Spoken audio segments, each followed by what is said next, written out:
तेव्हा आजी होती आणि आजीच्या गोष्टी होत्या. आयपॉडवर गेम खेळता खेळता एकदा माझ्या मुलीने मला विचारले, बाबा, तू लहान होतास तेव्हा टी व्ही होता का? मी म्हणालो नव्हता. आयपॉड होता का?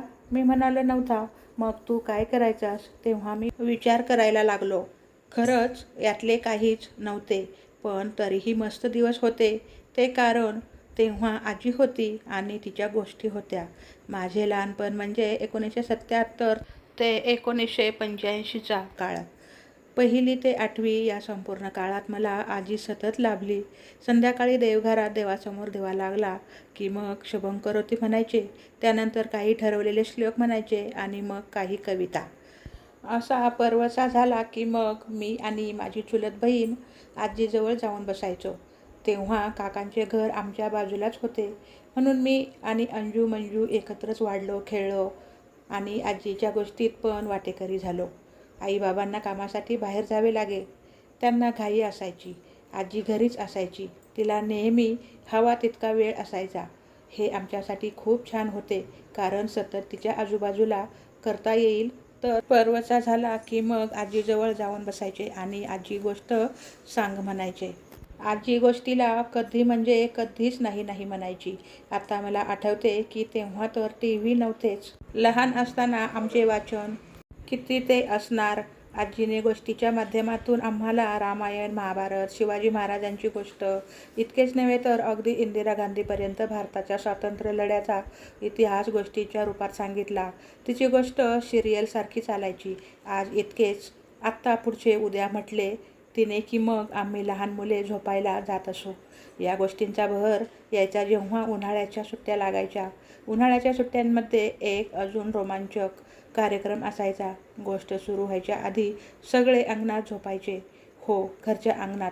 बिछाने घालून सगळेच बाहेर झोपायचे. तेव्हा आपल्या घरी एसी आहेत तसे काही नव्हते.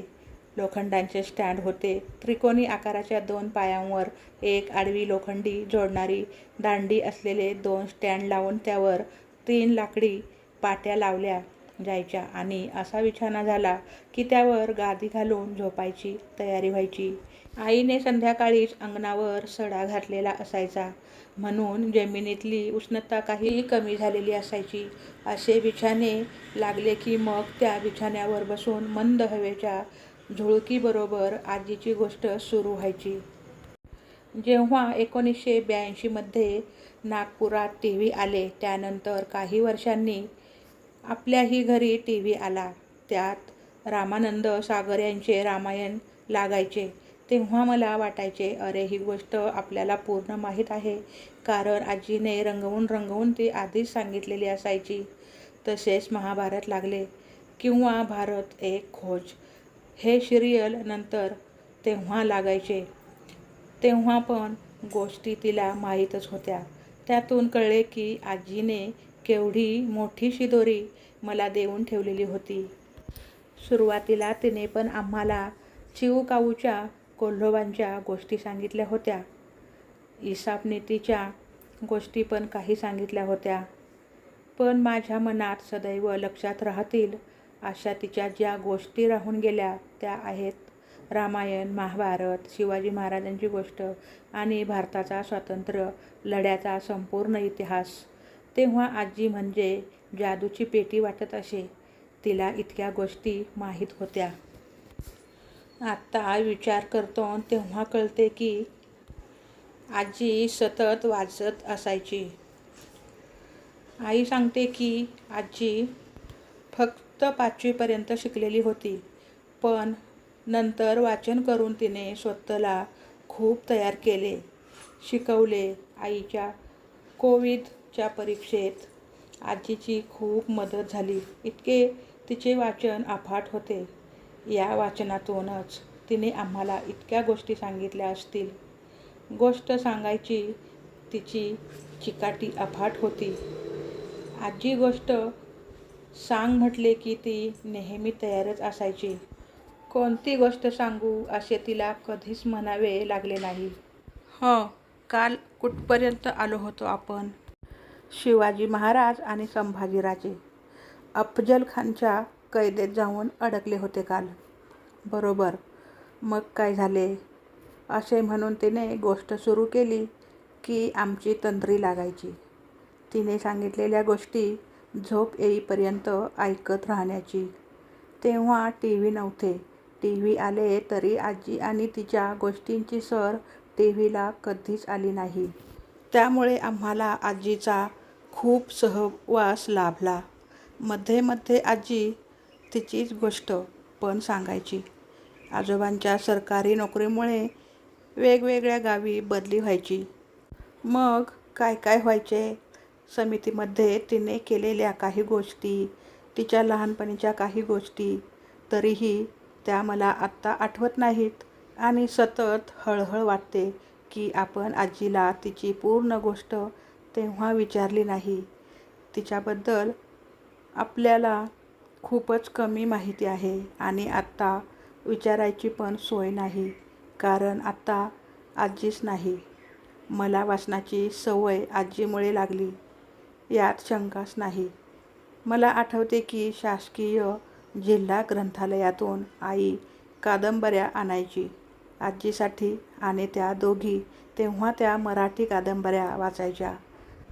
त्याच ग्रंथालयात एकदा मला एक मोठे पुस्तक दिसले. ते होते शेलारखिंड. नंतर त्या पुस्तकावर मराठी सिनेमा पण आलेला, सर्जा नावाचा. भालजी पेंढारकरांनी लिहिलेले ते शेलारखिंड हे मला आठवते.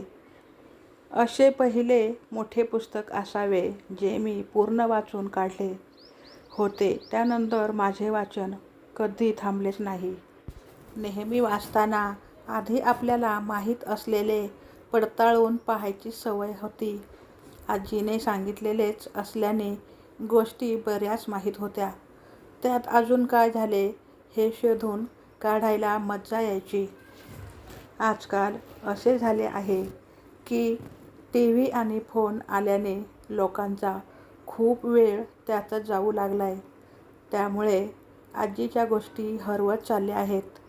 आजी पण आत्ता TV पाहण्यातच गुंग असतात आणि मुले आयपॉड किंवा फोनमध्ये खेळण्यात. यात तंत्रज्ञानाने एक खूप सुंदर अशी गोष्ट तुमच्यापासून हिरावून नेली आहे, ती म्हणजे आजीची गोष्ट. तरीही एक सांगतो की जेव्हा पण मोठी मंडळी तुम्हाला भेटतात त्यांना त्यांची गोष्ट विचारत जा. सेवानिवृत्त झालेल्या आजी आजोबांना त्यांच्या वेळेच्या गोष्टी विचारत जा. त्यांच्याजवळ सांगण्यासारख्या खूप गोष्टी असतात. आपण विचारल्या तर ते त्यांची गोष्ट आपल्याला नक्की सांगतात. किंबहुना त्यांना कुणी विचारले तर खूप आवडते, हे लक्षात ठेव, असे सांगून मी मुलीला उत्तर दिले. तिच्या या प्रश्नामुळे मला आजीबरोबर घालवलेल्या त्या सुवर्णकाळाची एक सफर घडली आणि सुखावून गेली. यालाच तर म्हणतात जुनं ते सोनं. तर ही गोष्ट कशी वाटली कमेंट करून नक्की सांगा. आवडली असेल तर चॅनलला लाईक, शेअर, सबस्क्राईब करा. धन्यवाद.